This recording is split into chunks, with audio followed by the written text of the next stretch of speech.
Welcome to the Thinklings podcast, a conversation where good thoughts help renew the mind with the Word of God. I'm Charlie Carter, and I'm here with Tim Little and Andy Stearns. Let's jump into the conversation. Welcome to the Thinklings podcast. In today's episode, Andy is going to talk about full barns. Yes. But empty souls, is that the That's right. terminology? Full barns, but empty souls. So you can enjoy that. And we're going to do that thing we always do in just a moment here, but a couple of announcements.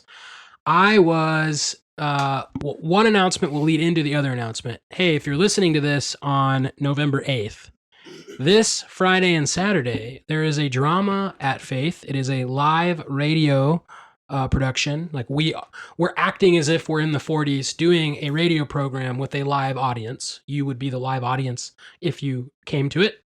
And it is the radio show that we're performing is It's a Wonderful Life. And I think you'll enjoy it, very Christmassy. So you should come to that. I'm in it. This is 3 dramas in a row. So just give a little plug there. And I'm going to talk more about that in a moment. And that other thing we do. But we were setting some things up for the drama over the weekend, and I was interacting with a student at Faith, Drake, and he made a comment to me. He said, I bought one of your Thinklings crew necks. He wore it to class. And he's like, I love that crew neck. It is so comfortable. He said, I like the design. It's simple. It looks nice, and it is comfy. And so, hey, Drake, if you're listening to this, thank you for buying that crew neck. And if you're not Drake and listening to this, which is everybody else, you need to go buy a crew neck. I also will say that the t-shirts that we got are really nice t-shirts. They are nice. Super comfy. Yeah, I like them. So a lot of great merchandise for the Thinklings in the bookstore. So those are the 2 announcements. Come and watch me, Charlie, in the drama on Friday or Saturday. And there is no admission. You don't have to buy a ticket. It's a free will. You can donate to the drama department if you want, but you can just come for free and have a great time with you or significant other people in your life. And while you're here, if you come early enough, you could buy a crew neck on Friday. The bookstore's open until the play starts. Yeah, there you go. So come on out and buy a crew neck and watch me in the drama. That being said, we have some Thinklings business to tend to. Books and business. Let's talk about some books. So this week, I'm going to cover a book. I'm just going to talk about a book I think I've already ranked this way back in season 1. I've recommended it multiple times, but it's a book called Tactics by Greg Koukl. Subtitle is A Game Plan for Discussing Your Christian Convictions. I have to insert Greg Koukl, friend of the program, friend of the podcast. Yes, and he really is. Every time we ever talk to him, he enjoys it so much. Even though the last time we talked to him, he did refer to us as the Three Stooges. He did. He honestly did. He invited me for drinking a cigar at ETS. And Tim is going to take him up on that. No, I'm not. So in his book, it's funny, there was the first year I used this, another teacher here sort of critiqued it, and he was not a big fan of the book. Not against it, just it could be manipulative. And another student who was in one of my classes said, yeah, I was on a public university campus, and you can do all these tactics, but they'll do them right back at you. And so I would agree with that. And I remember saying that I don't think his point is to win in that way or to critique or to just manipulate. Anyways, as I was looking through the book, I just realized he actually addresses that, which means that one student who critiqued it, I think he had read the book and he just must not have read this portion. Another professor, I think he had only heard the premise, so I give him a lot of slack. But this is what he says. He says, tactics, and you have to understand, listener, if you have not read it yet, you should. It's basically helpful conversation tips if someone else starts to overrun the conversation, and combined with some basics when it comes to logical fallacies. That's essentially what the tactics are. They're very helpful, and he is very clear in his teaching of them. But he says this on, looks like we're 9% through the Kindle book. Sorry, Tim. Tactics are not manipulative tricks or slick ruses. They are not clever ploys to embarrass other people and to force them to submit to your point of view. They are not meant to belittle or to humiliate those who disagree so that you can gain notches on your spiritual belt. It's not the Christian life to wound, embarrass, or play one-upmanship with colleagues, friends, or even opponents, but it's a common vice that everyone can easily fall into. There he's quoting a guy. So he says this, I offer this warning for 2 reasons. First, these tactics are powerful and they can be abused. It's not difficult to make someone look silly when you master these techniques. A tactical approach can quickly show people how foolish some of their ideas are. Therefore, you must be careful not to use your tactics merely to assault others. Now, this reminds me of a student one year who read the book, went home, said it was so helpful, emailed me and said, you got to use this next year. And I said, okay, Willie Felderman, what were you using in it in real life? And he's like, well, I basically just schooled my sister a lot with it. And so he was using it to... Horrendous. I know. Willie, also friend of the podcast, has not been a guest on the podcast. Maybe we should we get him on here sometime. He was meaning well, but he was able to use it to win some arguments. That's not much. That's like a joke. But in all seriousness, this book is good. But if you used it to serve the flesh, then it would be wicked. And so it does offer you a help. But he even recognizes that if used for the wrong reason, it could be bad. His second warning is this. He says, the illustrations in this book are abbreviated accounts of real encounters that I've actually had. In the retelling, I may appear more harsh or aggressive than I was in real life. I'm not opposed to being assertive, direct, or challenging. However, I never intend to be abrasive or abusive. My goal, rather, is to find clever ways to exploit someone's bad thinking for the purpose of guiding her to truth, yet remaining gracious and charitable at the same time. My aim is to manage, not to manipulate, to control, but not to coerce, to finesse, and not to fight. I want the same for you. And I appreciated that explanation because even if you're not reading this book, in your conversation with your friends and people you encounter when there's a disagreement, you need to remember that you're not just trying to win an argument, you're trying to minister to them, to serve them. So I really appreciate the tone of this book. And so if you haven't read it by now, I would recommend it. It's a great book and it's not a hard read. Yeah, it's interesting. It seems like every class I have, which have not been that many at this point in my teaching career, so all like 4 of them, we get to a point where they're reading a textbook, and there's a reason I've assigned that textbook. And one of them we talked about on the program before, Tale of Three Kings, which is a narrative style book where he does take some poetic license to tell the story of those 3 kings, Saul, David, and Absalom. And the way that my classes are structured is they read something, and then we have the intent is like Socratic discussion. And this one sticks in my mind because it just happened like 2 or 3 weeks ago.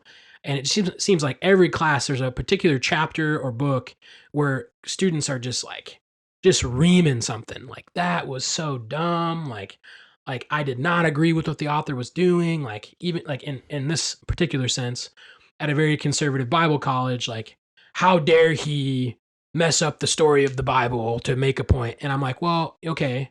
If you're going to get that upset about Tale of Three Kings, then you better be really upset when you read like Lion, the Witch, and the Wardrobe. Because like, what atonement view are we talking about now? And does Christ die to pay the witch? Like, did you get upset about that when you read the book? Or did you just fall in love with it because it's Narnia? And like, just as an example, not that I actually think that's a huge error, but I always have this conversation with students. It's like, you should just remember to be charitable when you're reading other people and understand what the author's trying to accomplish.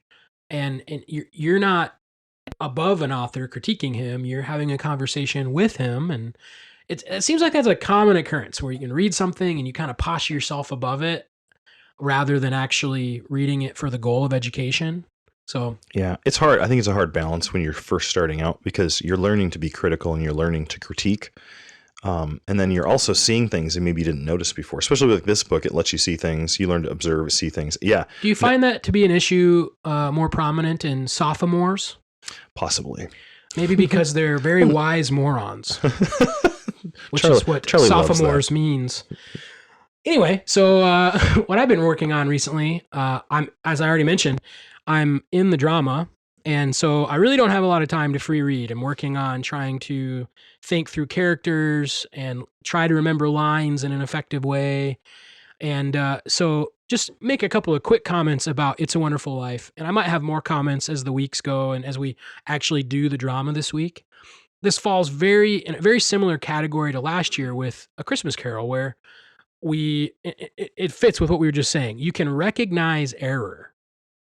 Like some of the theology that's being presented in this drama, you're like, wait, hold on. Like an angel gets wings, it earns its wings. Like, what are we talking about there? And, and just kind of over the moralistic type of ideas that sometimes they don't always get the theology correct.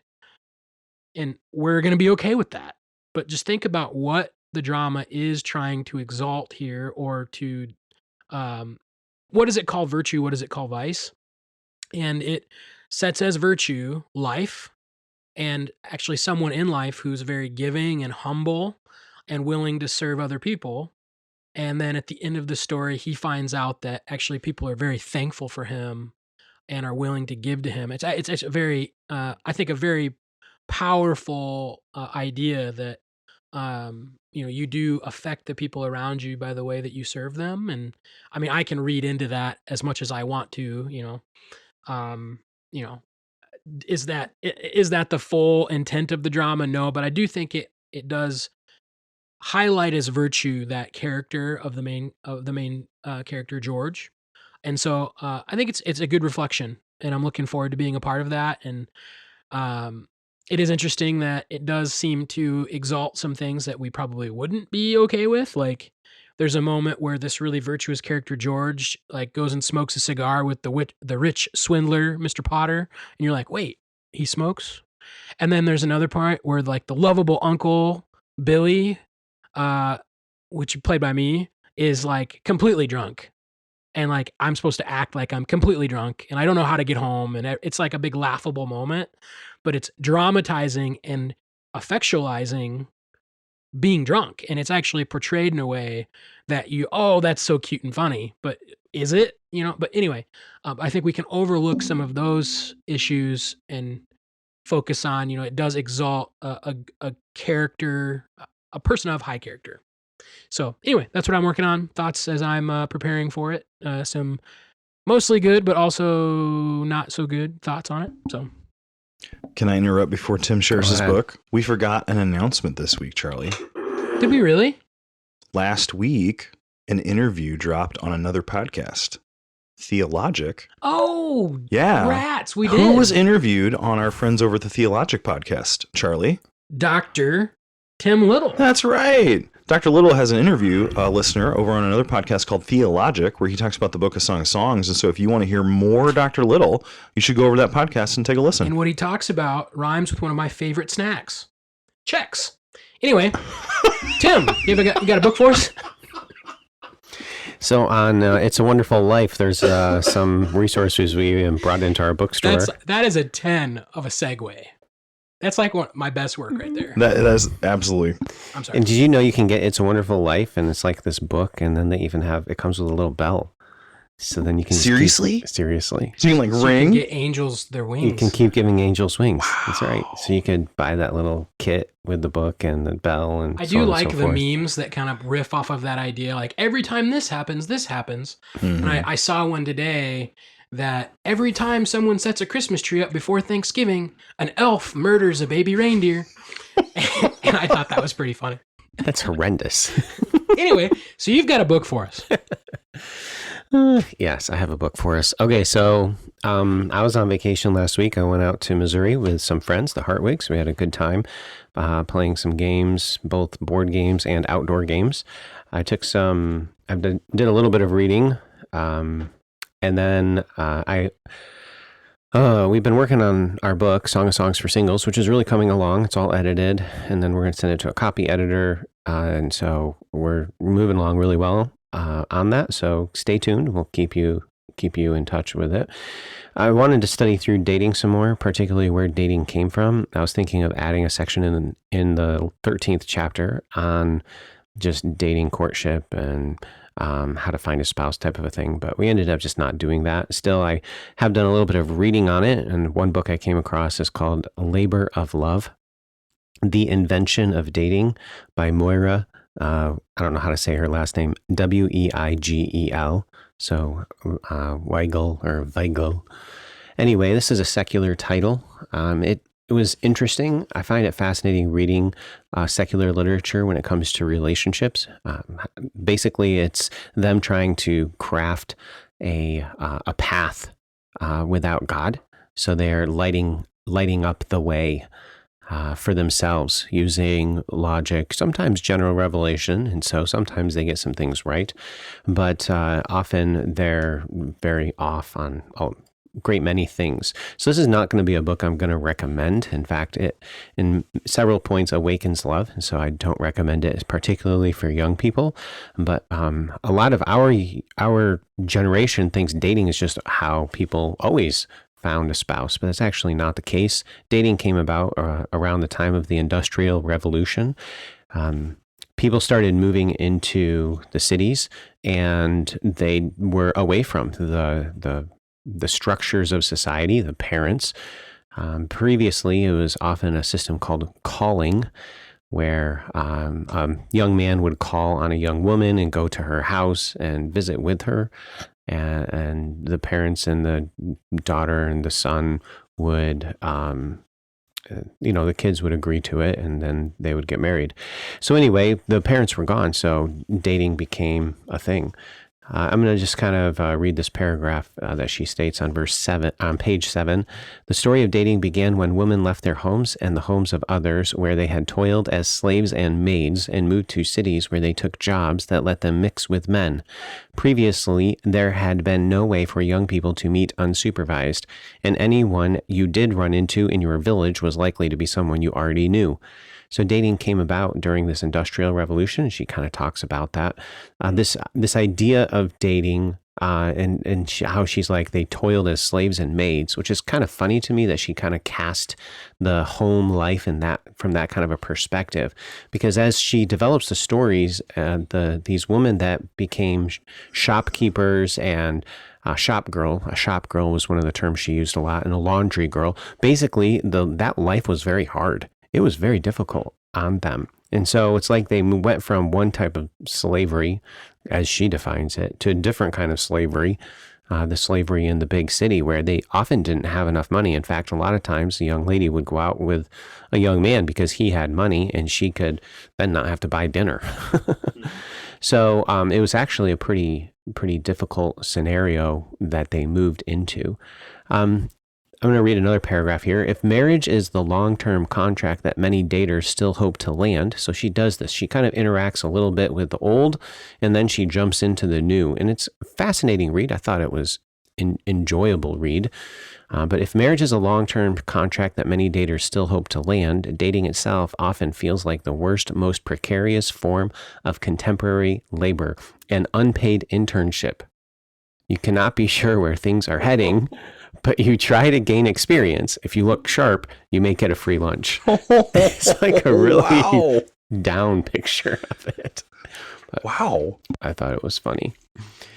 So anyway, this is again a secular book, and so there is like some bad language in it. I'm going to clean this section up, but one of the reasons I also read this book is just to kind of substantiate the perception that people have of or the perceptions that our Christian singles even have, that they are, I think, fighting. They're trying to deny it. But truly, men are attracted to beautiful women, and women are attracted to rich men. And this book, as secular literature, basically is just like, that's exactly right. That's the way that it is. Here she interviews or narrates some kind of a conversation between a Yolanda. I don't know who she is, but I'm just going to read this. Let's get it straight, Yolanda said. Men love beautiful women, and beautiful women love rich men. And so then she goes and she uses some kind of perverse language, and she elaborates upon that further. And she connected that to even the ancient shop girls. And I don't know how much of that's actually really true, but how a shop girl would like to work in a shop because then she would be exposed to rich men, whom she might be able to then create an interest and then potentially marry. So she kind of connected the whole thing. It was kind of, I thought, fascinating. So she has several chapters in the book. You have the first chapter is Tricks, which is, I thought was an interesting chapter title, but it's basically all of the junk that's going on in the world. And then the second is Likes. Who do you date? You date people who like the things that you like. So Likes, and there is a homosexual agenda through the book.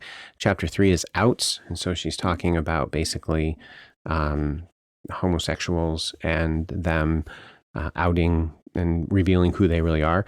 She had a chapter on school and how school changed the whole dating landscape, where previously there wasn't really co-ed schools. They were all gendered. So there wasn't the mixing of the genders, so you didn't have dating. It wasn't ever an issue. So there's a whole section. She has a whole chapter on schools.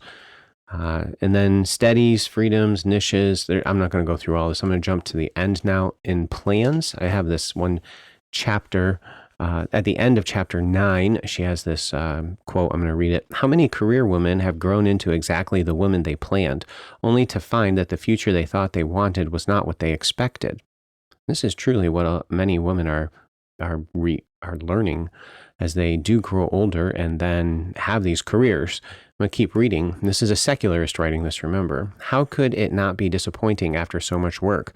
Like the housewife of Betty Friedan's Feminine Mystique, which, by the way, that's a very popular book from the 60s. I'll just leave it there.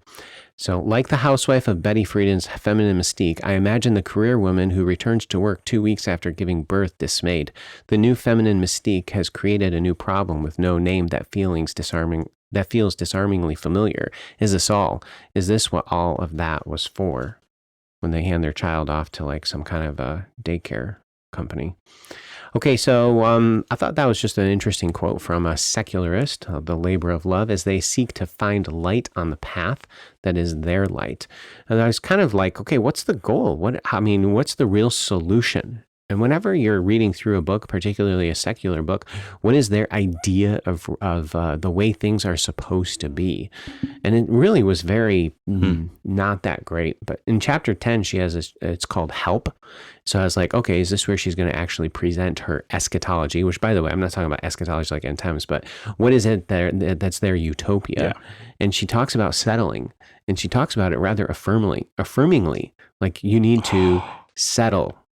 Right, exactly. And she even referenced some articles that people said they need to settle.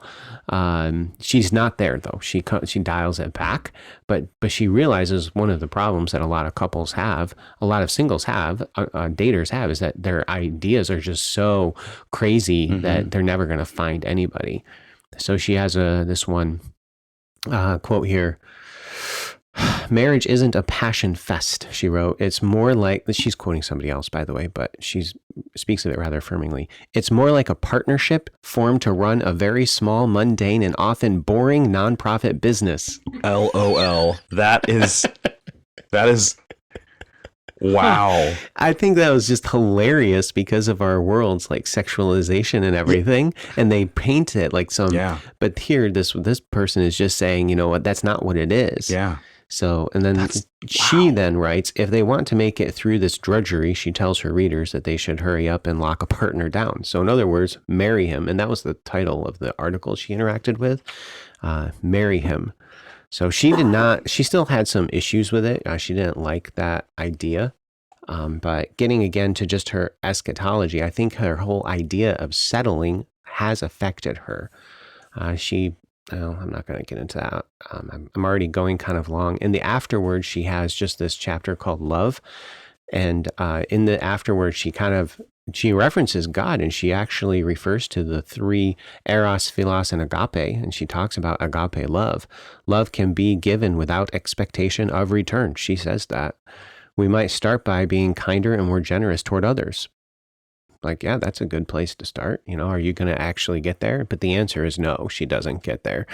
The solution is more of this self-help inward thing where we need to band together into a political entity and let's see here, banding together and organizing, she says, for political change, which will help women to break off of the shackles of, because having kids, it like messes up their careers and everything.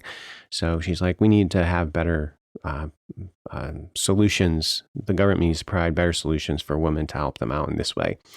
So then in the very next paragraph, then she says, our challenge is to find ways to honor love properly without falling back into outdated patterns. See that? She realizes people after they date, what do? They're like, the temptation is to go back to these outdated patterns. That's so funny. Yeah. She's recognizing the order of problem. Creation. Yeah. Like Tim Keller in his book, The Meaning of Marriage, in the beginning, he talks about this, but like biblically. Yeah. He's like the romantic movement, all this like sexualization is like, you're getting the wrong idea. That's not what marriage is. Yeah. And it's funny, she's getting there because she's seeing the bankruptcy of it, but she has no gospel solution. No, there's no gospel solution. That's why she rejects this. Very hopeless. Yeah. So instead, she says, we might think of this as a third sexual revolution. We should certainly not corral sex back into marriage, though I have criticized the dating market because it is. That's why it's labor of love. It's like there's so much of it that's basically economics. Economics drives so much of it. I am not saying that everyone should just get out of it by settling down. So she brings out that idea as well. Rather, we must find ways to celebrate the myriad kinds of love that sex and romance lead to. Okay. And so then she just goes off in basically her secular worldview. So that's Labor of Love by Moira Vigo. It does say at the end on the dust jacket, that she is working on a PhD in comparative literature at Yale University. And after years of first-person research on dating, she is off the market. It sounds like this. Anyways. Do you see how even in the, it's like this economic terminology? Man, that's interesting. That's So intriguing. Labor of Love, I'm not putting it on the goodness scale. I'd probably still put it on the shock stack. There's a lot of very questionable stuff. Or it's secular. I mean, it's secular, and she's talking about sex all the time. And so this is not something that I recommend at all. Slap it on the shack stack. Shack stack. Wham! Okay, Andy, you want to give us like a 30-second preview of this episode? Yeah, so we've been talking about death and those sorts of topics when I've been doing some episodes this season. This one, we're going to go through the parable of the man who builds bigger barns. And what's interesting is he doesn't count on his death. And if he had taken Solomon's advice, it might have turned out differently for him. Let's have a conversation about death. Again, this time we're going to read a parable that Jesus shares, and we're going to start in Luke 12. So if you have a Bible, go ahead and open up to Luke 12. If not, we'll just go ahead and start, and you can listen. So I'm going to start reading in verse 13, and I'm going to go through the whole parable down to 21. And just a tip, when you're in a narrative passage, that would be any type of a story or a historical event in the Bible, you don't want to only look at like 3 verses. You want to look at the whole story because it's all one unit. Can you give me that passage one more time? Yeah, Luke chapter 12. We're going to start in verse 13. Awesome, thanks. All right, so just if you're doing your Bible reading, if you're doing Bible study, if you're planning to teach a lesson, if you get an opportunity to preach for some reason, and you're in a narrative, just make sure you're looking at the whole passage because that's the intent here. So here, Jesus is going to tell a parable, but we want to make sure we grab the context and then we hear what his parable is. So verse 13, Luke chapter 12. Someone in the crowd said to him, "Teacher, tell my brother to divide the inheritance with me." But he said to him, "Man, who made me a judge or an arbiter over you?" Which is ironic, because he's the judge of all men. Verse 15, and Jesus said to them, "Take care to be on your guard against all covetousness, for one's life does not consist in the abundance of his possessions."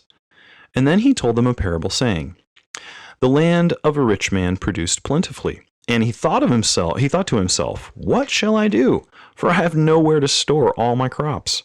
And he said, I will do this. I will tear down my barns and build larger ones, and there I will store my grain with my goods. And I will say to my soul, Soul, you have ample goods laid up for many years. Relax, eat, drink, be merry." But God said to him, "Fool, This night your soul is required of you, and the things that you have prepared, whose will they be? So is the one who lays up treasure for himself and is not rich toward God. What I really enjoy about this parable is that it forces us again to grapple with the issue of death and eternity. And I think that there's some practical lessons we can take away from this. I just want to do a little bit of context in verse 13. When the person in the crowd says, "Teacher, tell my brother to divide the inheritance with me," the person was probably coming to Jesus, and he had a complaint against his brother. In that time, when the parents would die, they would leave inheritance to their children. If you were firstborn, generally you got a double portion. So let's say you've got 3 kids and you're one of 3. The first kid would get 2 portions and each of the other kids would get 1 portion each. So you divide the inheritance in 4 and give double to the first one. It'd be the same way for the rest if you have more kids than that.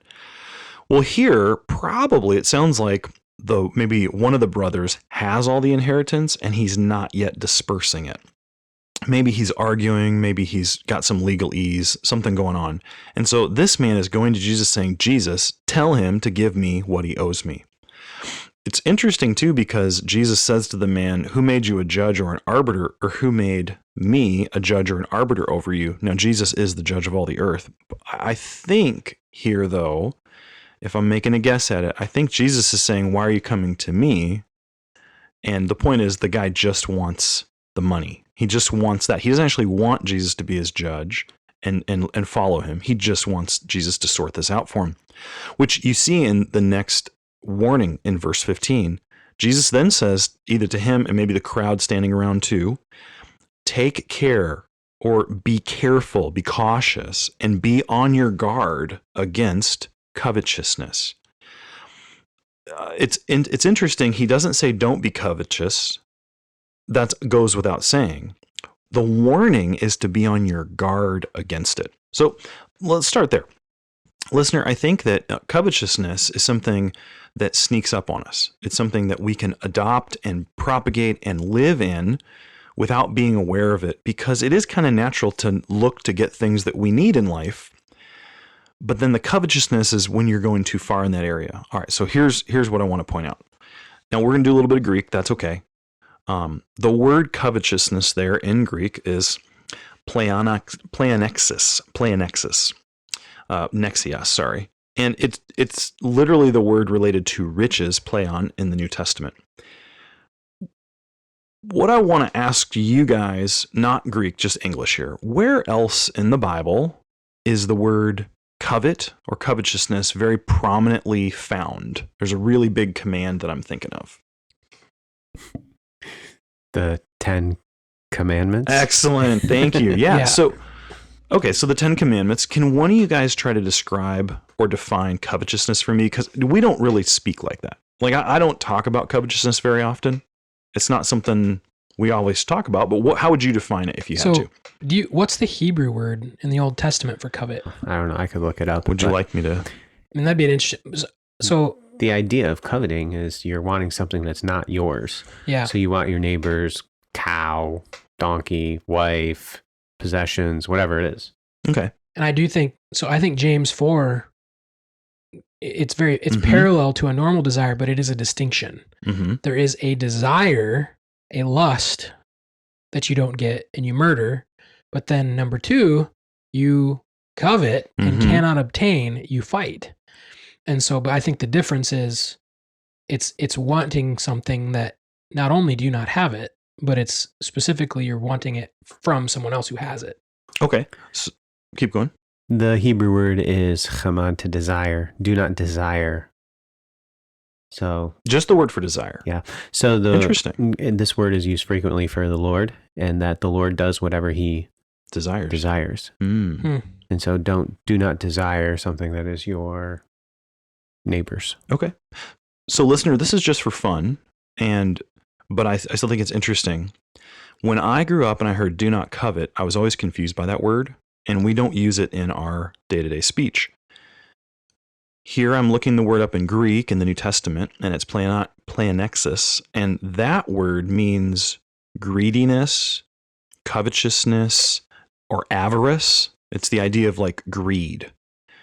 However, when you go to the Old Testament, it's written in Hebrew, so you don't look up the Greek word, but there was a generation of Hebrews whose children could only speak Greek, and they had to make a translation of the Old Testament into Greek. Do you know what Greek word covet in the Decalogue is translated with? I'm going to take pleonexia for 500. You are wrong. I'm wrong. Oh, okay. Oh, I I figured thought you it were would be teeing that up something. for me. No, it's not the same word. It's epithumia. Epithumia. Which is just desire. Yeah, it's the word for lust Yeah. in the New Testament. Mhm. It fits with the Hebrew, with the chamad, to Exactly. desire. And so what I want to point out is that for me, it was very helpful to look back at the 10 Commandments, and when it says, thou shalt not covet, it means don't lust. Okay, was this the surprise? That was the surprise. He told us before we started recording that there was going to be a surprise, and that was the surprise. It was surprising to me. I remember thinking, I why don't know don't if they that just makes say good lust? podcasts. We often show to use another Greek word, we often display the splankna of our podcast, the innards, the guts of how it gets made. And that would be, yeah. Well, I think what's helpful. Okay, so here's the practical takeaway from that. I think someone like a Hebrew scholar, like maybe my friend right here, Tim, should find out if a better translation of the 10 Commandments is just do not lust. Covet has the idea, like what Charlie was saying a minute ago, that you want something you shouldn't have, or you want something that you don't have, or you want something that someone else possesses. But would lust be a better translation because it's just the word desire in Hebrew? Anyways, let's not sort that out here. That's just for fun. Okay, listener, let's get back to the passage. So I think there's 3 elements of instruction that this passage gives to us. The first element of instruction is this. So the word pleonexis, which is being used here for greed, Jesus says, be on your guard against greed, be on your guard against coveting, be on your guard against, essentially it's discontentment. It's like what we talked about a year ago, or like 2 seasons ago. What then does Jesus prescribe as the antidote for being susceptible to greed? Notice that he says this. He tells this story about a rich man who unwittingly dies when he's not expecting it. So I want to propose this to you, listener. The antidote for greediness in your life is thinking eternally and thinking about death. Now, again, I'm not trying to be a goth or get all dark or wear a black cloak and black nail polish and all that. But I do think that we live in an age where we're very ephemeral. We're very in the moment. We just think about what's going on right now in my life.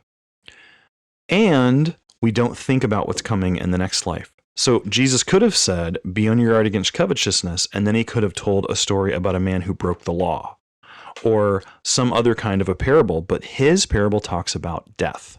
So here's my thought. If you find that there's a string of discontentment in your life, a string of greediness, a string of covetousness and being dissatisfied with what you have, ask yourself this question. Are your thoughts fully consumed with this life? Are you thinking about the next life? My assumption, or my guess, because of the way Jesus handles this sin, is that perhaps you are focusing purely or mostly on this life right now. I know that for me, when I really get wrapped up in what's going on, I get this tunnel vision and I stop stepping back and thinking, what's God doing? What's the whole plan of life? What's my purpose in living? And then what will life be like one day? So, takeaway number 1 from this parable, the antidote to covetousness and discontentment, I think, according to what Jesus is doing, is thinking eternally. So you should do that. You should ask yourself, when's the last time you thought about your death? Now, the second big takeaway that I think Jesus wants us to get through is that you need to recognize that death could come at any moment. Death could come at any moment. Now, notice what that happens. There's a rich guy, and it says in verse 16, his land produces plentifully. That's actually, in this context, that's actually an indication of the possible blessing of God, because God said under the covenant that if you're following my commands, I'm going to let your land produce in season. You're going to have plenty. So here's this guy. I think you could even say he's being blessed of the Lord. And then he thinks to himself this thought in verse 17, what am I going to do? Because I have nowhere to store my crops. All right, I'll toss this out to you guys. In the Bible, and let's limit it to the Old Testament, but we can bring in the New Testament as well. But let's start with the Old Testament. What are you to do with riches according to like what God would have you say? Like what would God want you to do with riches? You're the Old Testament guy. Don't look at me. Okay. I don't know. Do you want me to start or you want to go? Yeah, you start. You're the Old Testament guy. Okay. So the first responsibility that an Old Testament man would have would be to help those who are poor in the land. For example, Boaz. What does he do? He goes out of his way to help Ruth, who is a widow and dependent upon the gracious and merciful giving and provision of a rich man. So he's the rich man that gives the wealth away. Ecclesiastes chapter 11 has a similar idea where they're casting their bread on the waters in acts of generosity. So loving and serving the ones that are the unfortunate in society. So then that would be number one. And then the second is to enjoy God's blessing. God has blessed you. He's given you a great deal. So consume it as in gratitude to a gracious God who's blessed you. So my mind wants to go to, there is paying of tithes in the Old Testament, but I can't think of, I can't off the top of my head think of like a Levitical law to that extent, but I know that is there. Melchizedek paying tithes and things like that. So is there a responsibility in the legal code of like you have to give a tithe, right? Yes, there's the first fruits that are supposed to go to God. So that would be the first component would be to tithe and then also to give offerings. You can go above and beyond the tithe. Yeah. And then would be what I prescribed with helping the orphan and the widow and then enjoying the blessing God's given. Good. Okay, let's go to the New Testament now. Can you think of anything that the New Testament would say about wealth or what to do with money? I guess you started before, so I guess I should start now. So do not love money. Like there's commands. Ooh, that's good. Very good. Like, okay. Don't love the money. Yeah. That fits really well with this passage, actually. Yeah. Okay, what else? There are commands of that. There's this guy I know that talked about that shrewd steward parable. Ooh. And talking about like, how are we supposed to be stewards of money, making friends in eternity, which that kind of comes up in this passage too. But I do think primarily that parable is also kind of an indictment of the love of wealth. Yep. So 1 Timothy 6, I usually go to 1 Timothy 6 because people think what I share in the Old Testament, well, it's different now because it's New Testament. And I'm like, yeah, not really. So 1 Timothy 6:17, command those who are rich in this present age not to be haughty, because wealth makes you think highly of yourself. So don't be haughty, nor to trust in uncertain riches, but in the living God who gives us richly all things to enjoy. God actually wants you to enjoy the blessings that he's given you. Then it says, let them do good, that they may be rich in good works, ready to give, willing to share, storing up for themselves a good foundation for the time to come, that they may lay hold on eternal life. So the message, I think, is consistent through both Old Testament and New Testament on how you handle wealth. That's really excellent. Where is it? Is it also... Yeah, so that's not where I thought you were going to go. I thought you were going to read 1 Timothy 6:6, because Ecclesiastes, which is about wealth, Solomon is incredibly wealthy, and what is ultimately he trying to say is you need to learn to be content. Yes. 1 Timothy 6:6, godliness with contentment is great gain. Another way I could say that is profit. For we brought nothing into the world, and we cannot take anything out of the world. He's probably alluding to Job there. But if we have food and clothing, with these we should be content. But those who desire to be rich fall into temptation, into a snare, into many senseless and harmful desires that plunge people into ruin and destruction. For the love of money is a root of all kinds of evils. It is through this craving that some have wandered away from the faith and pierced themselves with many pangs. That seems to be more applied to the person that doesn't have riches. The point is, don't desire the riches and be content with what you have. And that's why then at the end of the chapter, he says, hey, guess what? You have money. Sure. Don't be proud. Don't, do all this other stuff. Well, that's good, because I had a passage in mind and it wasn't any of those. So there's a correction Paul gives. He corrects a certain kind of person in Ephesians chapter 4. Ephesians chapter 4, verse 16 on is one of my go-to sanctification passages, because it describes historically you put off your old lifestyle, you put on your new lifestyle, and your mind was renewed. And then presently, you're to continue to mirror that in all areas. And so if you get to chapter 4, verse 25, he then does a bunch of therefore statements. And the therefores follow the same pattern generally. There's a negative thing to leave behind, there's a positive thing to embody, and then there's a renewing reason for doing that. In verse 28, he says, let the thief, okay, this is someone who steals things, let the thief no longer steal. There's your put off, your prohibition. He says, but, so here comes the contrast, rather let him labor doing honest work with his own hands. So the thief should stop thieving, put that off, and then he should put on hard work, honest labor.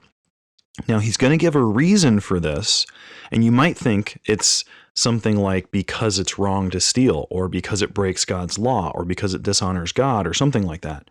But notice the reason given. Okay, this is really telling. He must do honest work with his own hands so that he may have something to share with anyone in need. So even the very act of working hard, earning money, and earning more than you need is not just for you.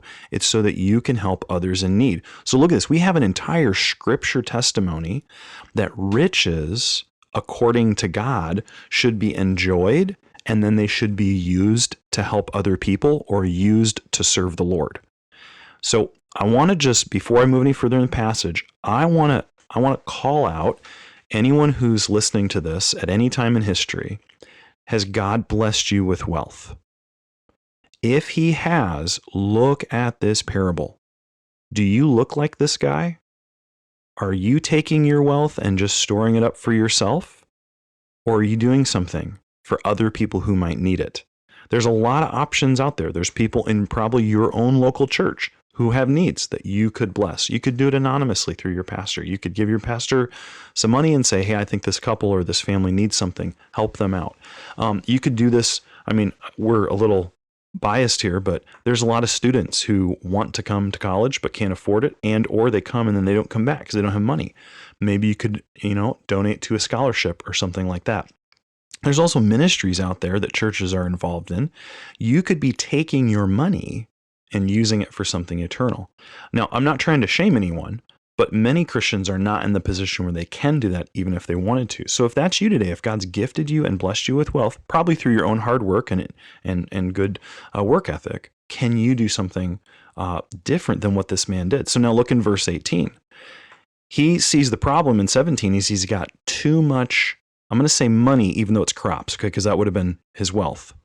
And so what's he going to do with this wealth? Now, I don't think it's wrong that he's going to tear down barns and build bigger ones to store all his grain. I don't think that act in and of itself would be wrong. You just have to store your wealth. But look at the motivation that you see in verse 19. I think this is what Jesus is critiquing. He says, and I will say to my soul, soul, you've got ample good laid up for many years. What should he then do? He says, relax, eat, drink, be merry. Now, again, we just read a host of verses in the Old Testament and the New Testament that say that God wants us to enjoy our wealth. Here, though, I think we could see that the indication is this man is very self-centered. And he's only thinking of this life. He's only thinking of what he wants. And so here he is, and he's going to build up barns, and he's just going to please himself for the rest of his life. So the first thing that I think this passage is saying is that the antidote to discontent and greed and coveting is for you to think about eternity and stop thinking about just the present. But the second big takeaway from this passage is death could come in any moment. Now, this man, he's making plans. He is making plans for the future. And God says, fool, tonight your soul is required of you. And the things that you've stored up or prepared, whose will they be? That's a huge indication that this man was not thinking about the future, and he wasn't thinking he could die. Again, I don't want this to be a downer, but Ecclesiastes 7 says that this is not a downer. This is how you become wise. You think about your death. Now notice, Ecclesiastes 7:4, the heart of the wise, the wise person is in the house of the funeral, but the heart of the fool is where? The house of mirth or the party. Look at what Scripture calls this man. God says, you fool. Now, what was he thinking about? Eating, drinking, being merry. I mean, this is parallel to Ecclesiastes 7:4. So what I would say to you today is if you're living your life for right now, what would help you is to think about your death. Think about your future. You could die tomorrow. Now, I'm not trying to be morbid, but what if leaving your home today, leaving your place of work, wherever you're going, you walk out and you get hit by a car? Think about all of the things in life you have. Think about all the irons in the fire. Okay, you got a project at work, you got something at home you're building, you got a hobby you're involved in, you got a video game you're trying to beat, you haven't beat it yet, you've got a book series you're trying to get through. Whatever it is, imagine tomorrow morning you die. Are you glad that you put all the energy you did into whatever that endeavor was? We were talking recently to a guy who had gone through a very difficult situation. And he said after the death situation that he had faced, he said things after that were so important to him before just weren't after that. And it was good stuff that changed. So if you have a value system that's very earthly, you might need to think about death and your own death a little more. That's actually biblically good. It's not a downer. It may be uncomfortable, but this is what Scripture, I think, wants you to do. All right, third takeaway, you should store up treasure in your relationship with God or store up treasure for eternity. Store up treasure elsewhere. I'm not sure what to say, but notice what it says in verse 21. Here's the point of the parable. Jesus says this. He says, so is it with the one who lays up treasure for himself, and I think that's key. That's the evidence of this man being selfish, and is not rich toward God. What are you currently working for? So take stock of all the areas of your life. Are you working toward things that are eternal? Are you trying to store up treasures in heaven? That's a cliche phrase, but it comes right out of this, storing up treasures for heaven. So let's try to think that through. So maybe here's where I'll ask my two friends here to help me. Scripture here wants us to stop just thinking about the present and to start thinking about the future.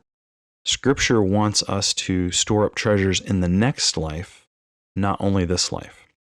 If we were to brainstorm some ways for us to follow that through, to be rich toward God, not toward just ourselves, what are some practical ways you guys can think of where our listeners and us could be laying up riches in a bank that's in heaven that we will have eternally? Your two main commodities are time and money. We use money to get more time, and we invest our time to acquire more money.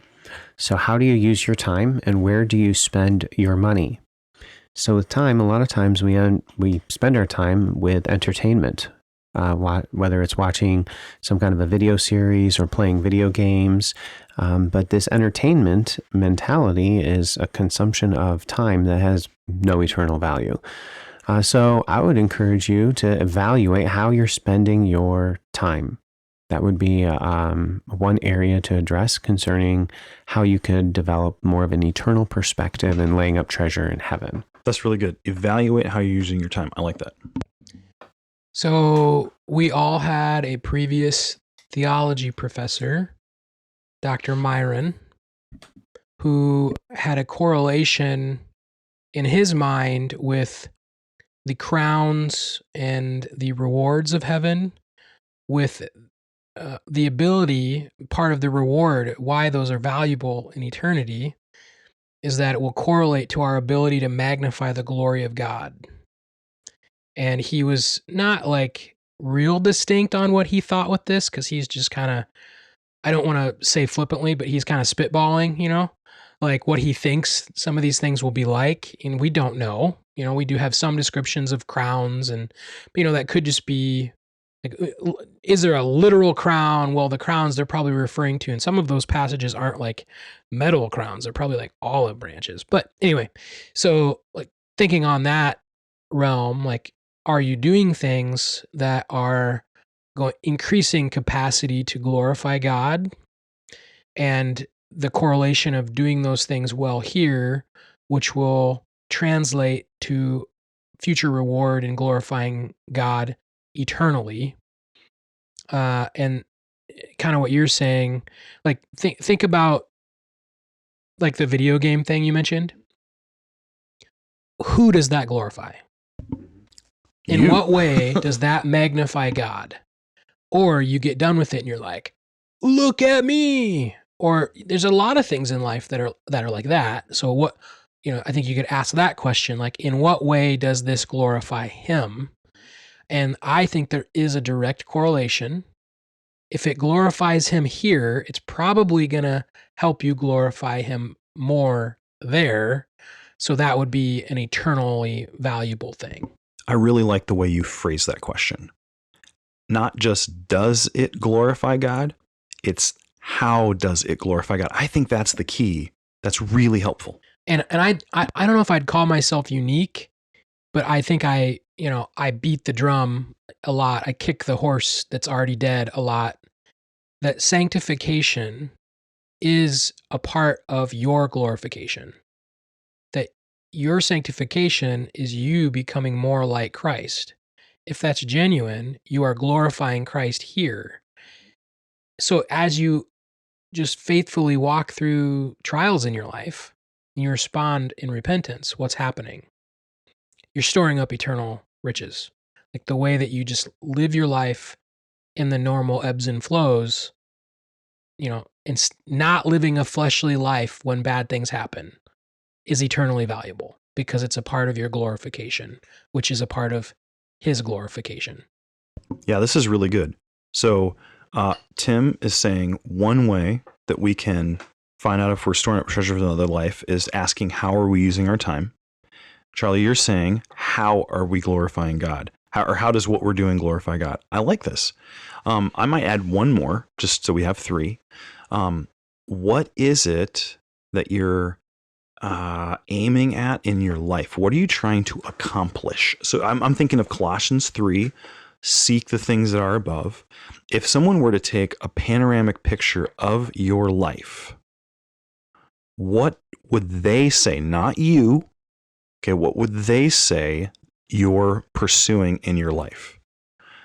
They would look at how you're spending your money. They would look at how you're spending your time. They would look at what you've been doing for 5 years, what you've been doing for 10 years. So what is it you're pursuing? Are you aiming at, let's just, I know that for a lot of our listeners are much younger, and so they may not be at the age where they're thinking about this, but are you aiming at retirement? And is retirement like this man in the passage? You're going to get there and it's going to be great. You're not going to have to work. I know some retired people who they retire and then they go volunteer their time at ministries. That's awesome. Praise the Lord for that.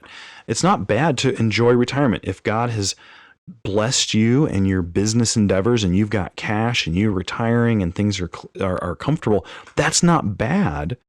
But then what are you aiming to do now? I would say, what are you trying to accomplish in your life overall? All right. Do you guys have any other final thoughts before we wrap this up? I just have one. You've already hit on it, but I just want to even reinforce, if God has blessed you with financial blessings, to look for people and look for ways that you can love others. There are opportunities. and pursue them. Use the substance with which God's blessed you for His glory. I think that's just it. It's just sometimes we want to draw back because there's so much abuse of asking people to donate money. Health and wealth gospel. You're not getting saved or anything from this. This is you loving God and using the blessing He's given you as an act of gratitude. Do that. Nothing really comes to mind, but I think Tim's answer is pretty good. So, listener, today, I think as you walk away from this, just do an internal inventory. Are you covetous? Are you greedy? Is there a dissatisfaction with what you have? We've talked about contentment a lot on the podcast. Perhaps related to that, ask yourself, are you fully consumed or mostly consumed with the present life you live? And then secondly, has God blessed you with wealth? If He has, what are you doing for Him with that wealth? Are you hoarding it? Are you guarding it jealously? Are you scared to death of not having it? Or are you viewing it as a tool that you can use to glorify Him? Thank you for listening to this episode of the Thinklings podcast.